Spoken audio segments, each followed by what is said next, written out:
నమస్తే అమ్మ. నమస్తే అమ్మ. అమ్మ, ఇంట్లో పూజ ఏ టైంలో చేసుకోవాలి? అంటే అది కూడా ఆడవాళ్ళు చేస్తే మంచిదా, మగవాళ్ళు చేస్తే మంచిదా, ఉదయం చేస్తే మంచిదా, సాయంత్రం చేస్తే మంచిదా? పూజ చేసుకునేటప్పుడు ఎన్నో డౌట్స్. అసలు చేస్తున్నందుకు సంతోషించాలి మొదటి మాట. కానీ భోజనం పొద్దున్న చేయాలా సాయంకాలం చేయాలంటే ఏం చెప్తామమ్మా? చెప్పండి, సమాధానం చెప్పండి. అంతేనమ్మా, ముందు ఆకలి తీరాలి కదా. పొద్దున తినాలి కదా, సాయంత్రం తినాలి కదా. అవును. అంచేత 2 పూటలా పూజ చేస్తారమ్మా.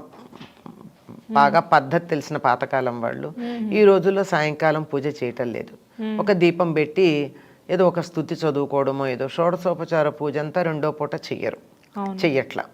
కనీసం దీపం పెడితే చాలు. దీపం పెట్టి ఏదో దేవతా స్తుతులు చదువుకుంటే సరిపోతుంది. ఉదయం తప్పనిసరిగా చేయాలి. ఎప్పుడు చెయ్యాలి? సూర్యోదయానికన్నా ముందు సాధారణంగా పూజ చేయరు. ధ్యానం చేసుకోవచ్చు, ఏర్పాట్లన్నీ చేసుకోవచ్చు. సూర్యోదయ దీపం మాత్రం అదే సమయంలో సూర్యుడు ఉదయించటానికి ముందు కానీ సూర్యోదయం అవ్వగానే కానీ దీపం పెట్టాలి దేవుడి దగ్గర. దేవుడి దగ్గర దీపం అంటే ఇంకా చీకటి ఉండగా పెట్టాలి. లేదా ఈ రోజుల్లో అసలు కుదరట్లేదు అనుకోండి. అట్లా అంటే బిజీ అయిపోయాయి కదా అందరు లైఫ్ స్టైల్. అదేనమ్మా, వేరే పనులకు ప్రాధాన్యం ఉండి ప్రయారిటీస్ అంటారే, ఇది పక్కన పడింది. అందువల్ల ఉదయమే చేయడం చాలా ప్రధానం. అది కూడా నేను 4ంటికి చేస్తాను, 3ంటికి చేస్తానంటే అసలు కుదరని సందర్భాల్లో మానేయకుండా చేయాలే తప్ప అప్పుడు కాదు చేయాల్సింది. సూర్యోదయాన్ని సమయంలోనే చేయాలి. అంతకుముందు ఏం చేయొచ్చు? ధ్యానం చేసుకోవచ్చు, జపాలు చేసుకోవచ్చు. మరి సంధ్యావందనం కూడా సూర్యోదయ సమయంలో చేస్తారు మగవాళ్ళు. సరిగ్గా సూర్యోదయ సమయంలో సంధ్యావందనం నేను తెల్లారుదాం 4 గంటలు చేస్తానంటే ఎట్లా కుదురుతుంది? నువ్వు రా అని సూర్యుడిని నిద్ర లేపుతారా? కాదు కదా. కనుక అలా చేయడం, అది సూర్యోదయ సమయంలోనే లేదా కాస్త అటు ఇటుగా చేయాల్సినటువంటి అవసరం ఉంటుంది. అది నిజంగా పూజ చేసేటటువంటి సమయం. అయితే కొంతమంది ఆ సమయంలో సంధ్యావందనం చేసుకుని ఏదో కొంచెం ధ్యానం చేసుకుని దీపం అది పెట్టుకుని తర్వాత సావకాశంగా పూజ చేసుకుంటారు. అది ఎప్పుడైనా సరే 12 లోపల పూర్తి అవ్వాలి. మధ్యాహ్నం 12 లోపల. అపరాహ్న సమయం దాటకూడదు. మొదలైతే పొద్దునే పెట్టాలి, తర్వాత కంటిన్యూషన్ కూడా 12 దాటి చేయకూడదు. ఇంకా 2వ ప్రశ్న చాలా ప్రధానమైంది. ఎవరు చెయ్యాలి పూజ? మగవారా ఆడవారా? ఏమని చెప్తారమ్మా? ఏదో ఏదో గోత్రం చెప్పి నామధేయస్య అని చెప్పాక ఏమని చెప్తారు? సకుటుంబస్య అని చెప్తారు. కుటుంబంతో పాటుగా ఆయన చేశాడంటే ఎవరికి చెందుతోంది? కుటుంబానికి అంతా చెందుతోంది. ఇంకా అందరూ చేయాల్సిన పని లేదు.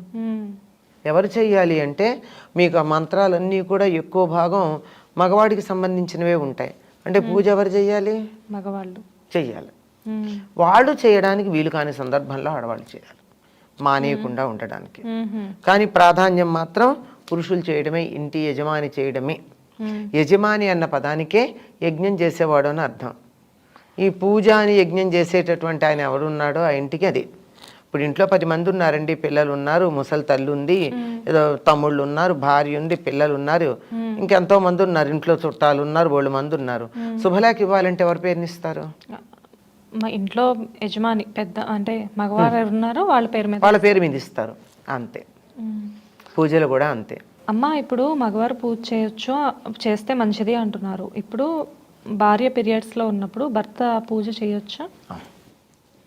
కాకపోతే ఆవిడ వచ్చి పూజ గదిలోకి రాకూడదు, పూజా సామాన్లు అందించకూడదు, ముట్టుకోకూడదు. అసలు పాటించే ఇళ్లల్లో ఇవన్నీ వస్తాయి.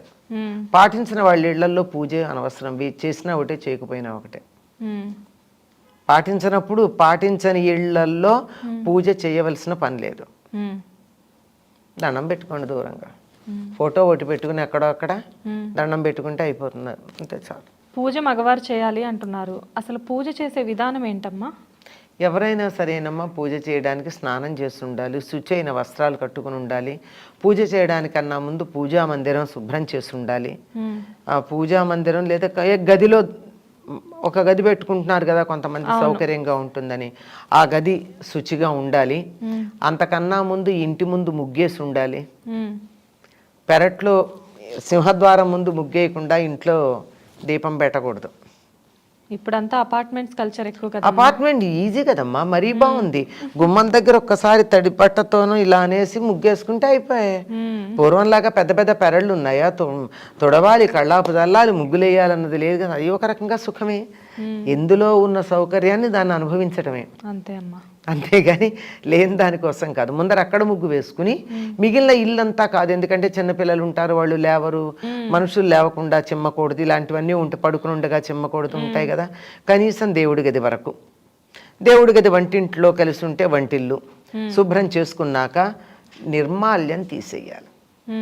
అంటే నిన్న పెట్టిన పూలు అవన్నీ తీసేయాలి.